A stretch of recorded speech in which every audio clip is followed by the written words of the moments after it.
안녕하십니까?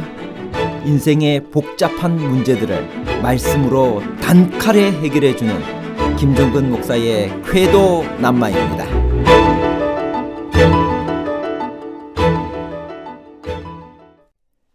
야고보서 1장 13절에서 14절에 의하면 하나님은 아무도 시험하지 않으시고 시험을 당하지도 아니하신다라고 기록되어 있습니다. 우리가 시험받는 이유는 각각 자기 욕심에 끌려 미혹되기 때문입니다. 그렇다면 의로운 사람이 시험을 받는 것은 어떻게 설명해야 하느냐 하는 것이 문제입니다. 신실하게 살아온 신자의 외아들이 교통사고로 죽는 시험을 당했다면 그것도 자기 욕심에 끌려 미혹되어 당한 시험이라고 할 수 있을까요? 또한 성경에는 하나님을 시험해 보라는 구절도 있는데 이것은 서로 모순되는 내용이 아닌가요? 모든 시험은 다 사람의 욕심 때문에 생기나요? 아니면 의인에게도 이유를 알 수 없는 고난이 생기나요? 욕심에 의한 시험과 이유를 알 수 없는 고난에 관한 복잡한 문제를 하나님 말씀의 가르침으로 명쾌하게 해결해 드리겠습니다. 시험은 어디서 오나요? 야고보 1장 13절 14절. 사람이 시험을 받을 때 내가 하나님께 시험을 받는다 하지 말지니 하나님은 악에게 시험을 받지도 아니하시고 친히 아무도 시험하지 아니하시느니라. 오직 각 사람이 시험을 받는 것은 자기 욕심에 끌려 미혹됨이니. 성경에 단 하나의 시험만 있다고 생각하면 혼란이 생깁니다. 하나님께서 아무도 시험하지 않으신다고 하셨으나 하나님께서 시험하신다는 구절도 있고 시험은 우리의 욕심에서 생긴다고 하였으나 이유를 알 수 없는 시험도 있기 때문입니다. 성경에는 4종류의 시험이 나와 있습니다. 첫째로는 우리의 순종 여부를 알아보시려는 하나님의 시험입니다. 성경에는 하나님께서 사람을 시험하신다는 구절이 많이 나와 있습니다. 아브라함도 시험하셨고 빌립도 시험하셨으며 우리가 그분의 법도를 순종하는지의 여부도 시험하십니다. 이 시험은 출애굽기의 기록처럼 우리로 경외하여 범죄치 않게 하려는 시험입니다. 의인을 시험하사 그 폐부와 심장을 보시려는 시험입니다. 즉, 이 시험은 상대에게 해를 끼치거나 유혹하려는 시험이 아니라 상대의 유익을 위하여 선의로 하는 시험입니다. 아들을 번제로 드리라 라고 하는 이 명령을 어떻게 이해해야 할까요?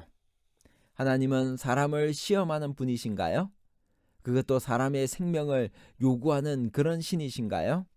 창세기 22장 1절 2절.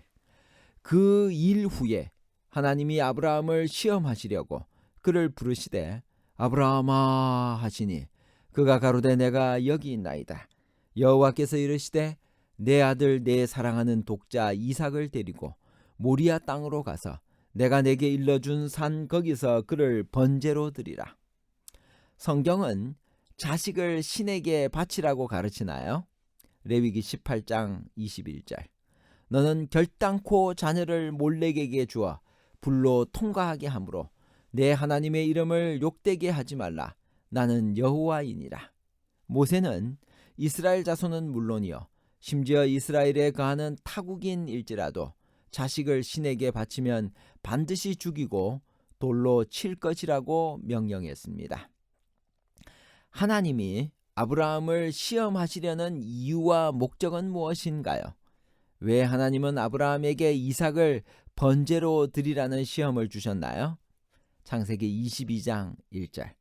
그 일 후에 하나님이 아브라함을 시험하시려고 그를 부르시되 하나님은 그의 백성을 연단하기 위해 시험을 주십니다. 왜냐하면 연단은 소망을 이루기 때문입니다. 이런 시험은 피험자가 강하게 되도록 주어지지 망하게 되도록 주어지는 것은 결코 아닙니다. 하나님은 왜 이런 시험을 아브라함에게 주셨을까요? 부조와 선지자 146페이지. 하나님께서 충성된 자들의 조상이 되도록 아브라함을 부르셨으므로 그의 생애는 후대 사람들에게 신앙의 모본이 되어야 하였다. 그러나 그의 믿음은 완전하지 못하였다. 그는 사라가 자신의 아내라는 사실을 감춤으로 또 하갈과 결혼함으로 하나님께 대한 불신을 나타내었다.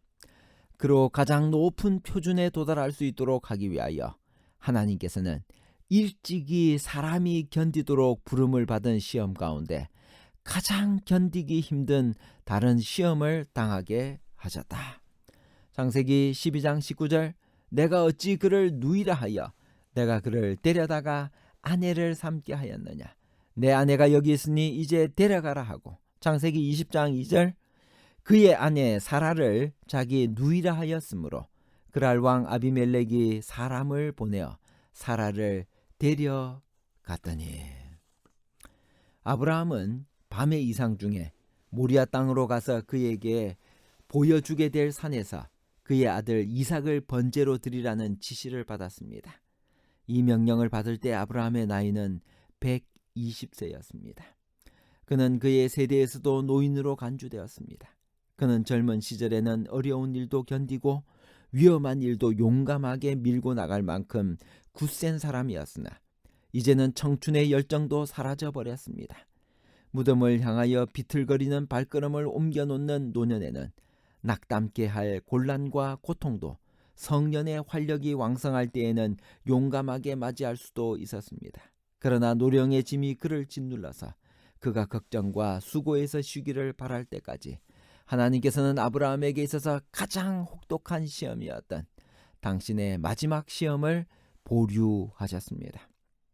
그런데 아브라함이 2번씩이나 거짓말을 하고 그리고 그가 하나님에 대한 불신으로 하갈과 결혼하게 되었을 때 하나님께서는 온 우주 앞에 아브라함은 참으로 믿음의 사람임을 드러내기 위해서 그에게 시험을 주셨던 것입니다.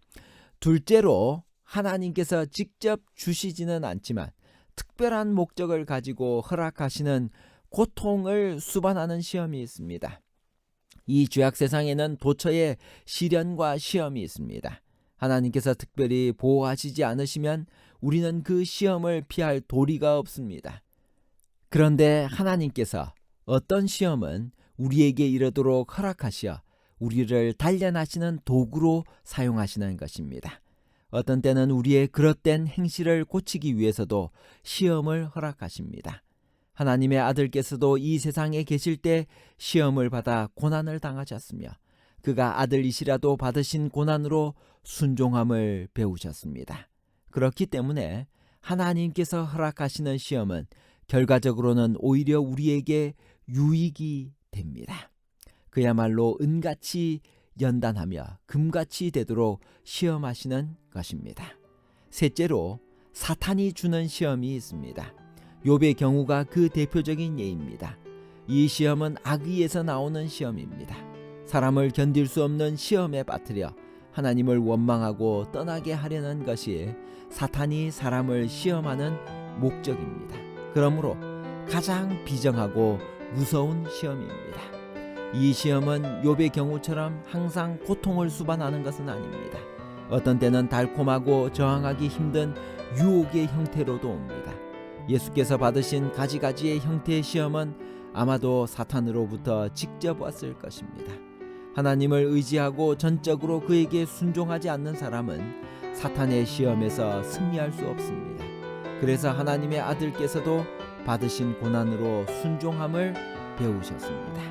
넷째로 자기 욕심에 끌려 스스로 미혹되어 생기는 시험이 있습니다. 욕심이 잉태하여 죄를 낳고 돈을 사랑하는 것이 일만 악의 뿌리가 되는 것입니다.